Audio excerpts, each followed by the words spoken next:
Cześć, witaj w czwartym i ostatnim filmie dotyczącym nauki pisma języka arabskiego. Dziś przedstawię Wam pozostałe litery, w tym te emfatyczne, bardzo trudne do wymówienia, o których wspominałem w moim pierwszym filmie dotyczącym głosek języka arabskiego. Dzisiejsze litery to sin, shin, sod, dod, to, wo, ain i ghain. Oczywiście, jeżeli nie widzieliście moich poprzednich filmów dotyczących nauki pisma, gorąco zachęcam, gdyż o wiele prościej będzie Wam zrozumieć dzisiejszą, ostatnią lekcję. Gotowi? Zaczynamy! Jak będziecie mogli zauważyć, szkielety tych par będą wyglądały tak samo. Różnić się będą tylko występowaniem, ilością kropek. Polecam więc nauczyć się ich w parach. Zobaczmy teraz. Zaczynam od litery sy, litery sin, czyli to jest polskie sy. Forma początkowa, forma środkowa, forma końcowa i forma izolacyjna. Czyli mamy tutaj takie widełki i w formie końcowej izolacyjnej będziemy zamykać te litery. Litera sin, czyli polskie szy, wygląda podobnie.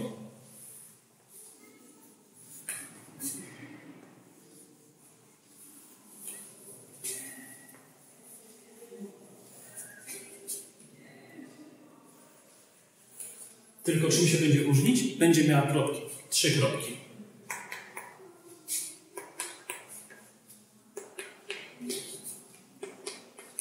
Ok. W bardzo szybkim piśmie Arabowie często porzucają te widełki tutaj i robią po prostu jedną długą kreskę. Pokażę Wam to na przykładzie, kiedy będziemy pisać poszczególne wyrazy. Litera sod, czyli emfatyczny sod, wygląda tak. W formie początkowej, w formie środkowej, w formie końcowej i w formie izolacyjnej. I litera dod, czyli emfatyczny do. O emfatycznych literach mówiłem w moim pierwszym filmie dotyczącym głosek języka arabskiego. Wygląda bardzo podobnie.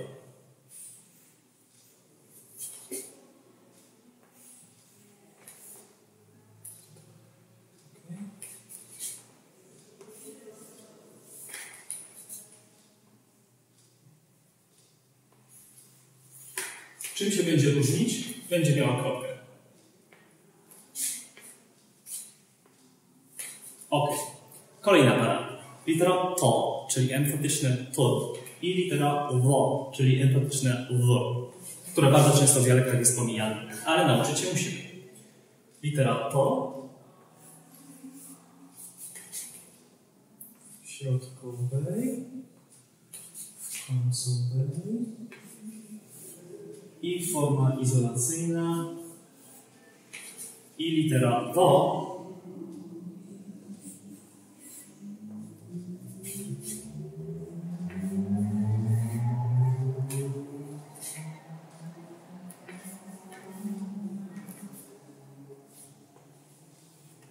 będzie wyglądała praktycznie tak samo, ale ponownie będzie miała nie kreskę, tylko kropkę. I została nam ostatnia para. Litera ain i ghain. Ain to była ta najbardziej charakterystyczna litera w języku arabskim przez ściśnienie gardła. Ghain jest to podobna litera do francuskiego r.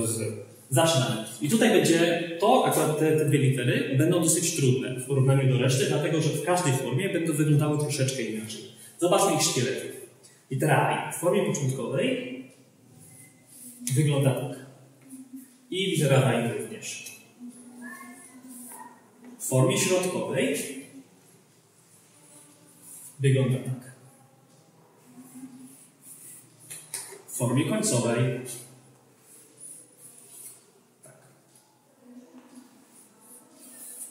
i w formie izolacyjnej wygląda jak taka trójka. I teraz czym one się będą różniły? Nad literą ghain będziemy mieli kropkę.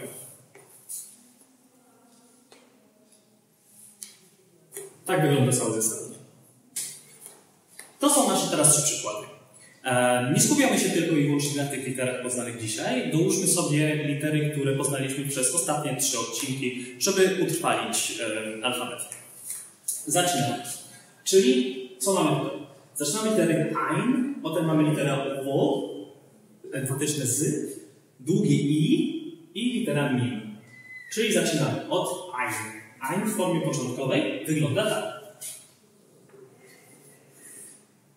Potem mamy literę o w formie środkowej, dlatego że jest w środku wyrazu, tak? Czyli forma środkowa będzie wyglądała tak. I skoro. Tutaj można ją dociągnąć tutaj do linii. Ok. Mamy i, długie i, dlatego że mamy w środku wyrazu, czyli środkowa litera ja i kończymy to literą mim. Czyli na samym końcu robimy tak.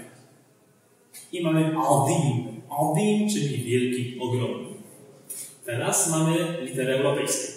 Zaczynamy od litery sod, czyli naszego emfatycznego sod, dlatego że mamy tutaj kropkę w transkrypcji. Bardzo często jest zapisywana przez kropkę tutaj pod literą, czyli zaczynamy od formy początkowej. So. Mamy A, ale jest krótkie, czyli nie zapisujemy. Potem mamy R, tak? Czyli w formie środkowej, dlatego że jest w środku wyrazu, zapisujemy literę R. Mamy długie I, analogicznie, tak jak tutaj. I kończymy literą R. Pamiętajmy, żeby ona zeszła poniżej poziomu naszego pisania. Sawir, czyli mały.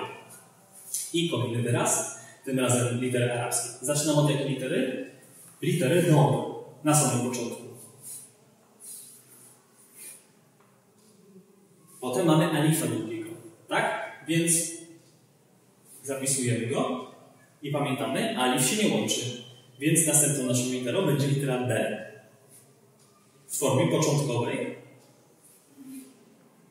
I potem mamy literę T. Kończymy literę T, czyli litera końcowa. Tak naprawdę ona się za wiele nie różni tutaj. I kończymy teraz, no troszeczkę przesadziłem z tą kreską. Dobyt, czyli oficer. Dobra. I kolejne 3 przykłady. Zaczynamy od arabskich liter, czyli mamy na początku, mamy co mamy? Mim, sin, ta, shin, fa i coś takiego, takie ja, ale bez kropek. Jest to alif maksura, o którym kiedyś mówiłem na samym początku, bodajże w pierwszym odcinku, że jest to również wyznacznik rodzaju żeńskiego. Więc alif maksura wygląda tak samo jak ja, jest pisany tylko i wyłącznie na końcu wyrazu, ale nie ma kropek. Póki co zostańmy przy tym. Zaczynamy. Czyli mamy na samym początku literę mi. Czyli mamy kreskę tutaj. Potem mamy literę sin. Sy. Potem mamy literę ty. Potem litera shin. Czyli 3 kroki. Potem litera fa. I kończymy alifem maksurą, czyli tak jak litera ja, tylko bez kropek. I co to za wyraz? Mustaszta. Mustaszta, czyli szpital. Tutaj jest bardzo dużo ukrytych krótkich samogłosek, których nie zapisujemy. Również to, co mówiłem, że Arabowie bardzo często piszą sin i shin w sposób taki szybki, nie używając tych tutaj widełek. I jak to byśmy zapisali w bardzo szybki sposób? No tak.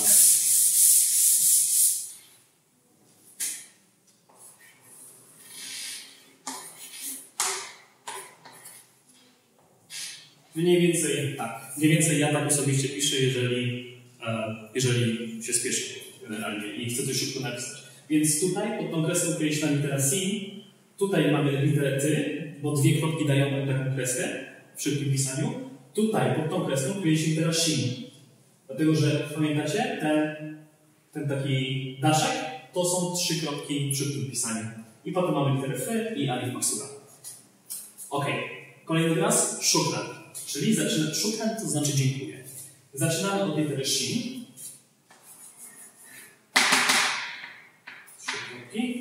Potem mamy krótkie U. Nie zapisujemy. Potem mamy literę K w środku wyrazu. Litera R. I zostaje nam alif. Długie A. Tak jest zapisywany shukran. Dlaczego się czyta, dałem tutaj N w nawiasie? Dlatego, że to jest część gramatyki, w którą teraz nie będziemy wchodzić, ale sam zapis tego wyrazu wygląda właśnie tak. Mamy literę shin, kaf, ro i alif. I ostatni nasz wyraz. Jest to jeden z moich ulubionych wyrazów, wyraz na, czyli mięta. Zaczynamy od litery nun. Ok. Potem mamy ein. Ein w formie środkowej wygląda tak. Potem kolejna litera nun. Mamy alif, czyli długie A. Dopisujemy go i została nam ostatnia litera, czyli właśnie ein, ale tym razem w jakiej formie? W formie izolowanej. Dlatego, że alif nam się nie łączy i jest to ostatnia litera, czyli wyraz ten wygląda tak. Na. To już wszystko w tej serii. Mam nadzieję, że pomogłem Wam w nauce pisma języka arabskiego lub po prostu przybliżyłem, jak wyglądają te dziwne znaczki. Jeżeli spodobała Wam się ta seria, nie zapomnijcie o subskrypcji kanału. Kolejne filmy pojawią się już niebawem. Do zobaczenia. Ma'as salama.